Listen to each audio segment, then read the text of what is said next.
According to research from the University of Alberta, the world's 8 most extreme wildfire weather years occurred in the last decade. The lower humidity and higher temperatures that drive extreme weather shows no sign of slowing. Young inventor Prisha Shroff developed a wildfire prevention and suppression system known as WPS using artificial intelligence and a fleet of drones. So Prisha, how does WPS identify possible hotspots? So for a wildfire to occur, we know that there are three main things necessary. We need heat, a fuel source, and oxygen. So what I developed is an artificial intelligence model which will use those parameters and others to predict where can these wildfires occur. And so these 6 parameters are temperature, precipitation, wind, soil moisture, land cover, and vegetation.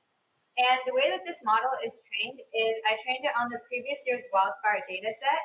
I learned those occurrence patterns of where the wildfire can occur, and then it predicts the location. Are there any other systems similar to this on the market today?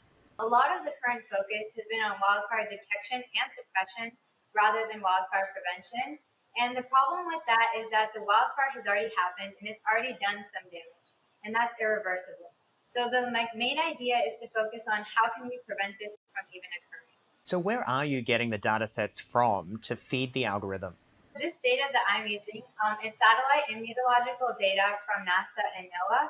And so it's real-time data. So automatically, as soon as I get it, then I use it in my classifier to identify where are those hotspots. How accurate are your predictions in identifying possible wildfire hotspots? So right now, I've attained a 98.6% accuracy in identifying that. So what kind of measures are you looking at to help with this prevention? After you've identified these areas, that's one thing of where possible fires could occur. How are then you going about actually working on the prevention component? One of the things that I want my algorithm to do is once it's identified those locations, it sends it to a drone. And then I want a drone to fly to that location to spray fire retardant. So I'm actually preventing that wildfire from occurring. Because one of the things is if you spray a fire retardant in the area, there has been this fire retardant that's actually developed where it won't, like a fire cannot ignite in that area for up to 6 months. And so the reason I'm using drones rather than deploying firefighters is because we would want a fully automated system. And then also these drones can reach areas where humans cannot. And so sometimes those are those areas where the wildfires occur because just humans have not been able to go to that area to put it out and assess the area.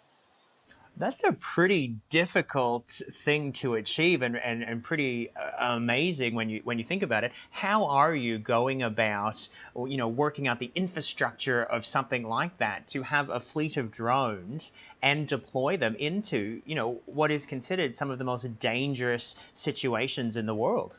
Currently, I'm actually testing with the Arizona State University, and we've been looking at using a DJI Agris MG1 drone. This is an agricultural drone which can actually spray pesticides in an area, and so we want to repurpose it for the use of spraying fire retardant. How do you go about compensating for variables like once the drone has actually deployed its payload, suddenly the weight is different and obviously winds shift and all of those other variables that, can mean the difference between a successful deployment or not?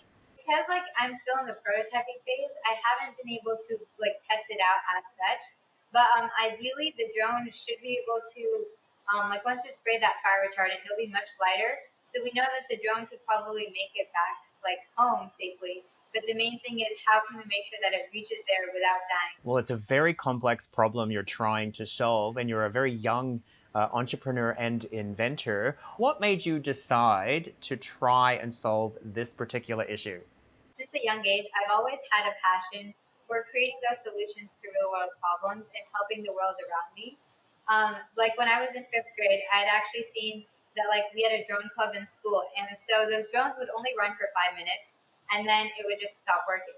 And I always wondered why would the battery life be in such a way that we could only fly it and fly it for 5 minutes and then have to charge it again for the next 30 minutes.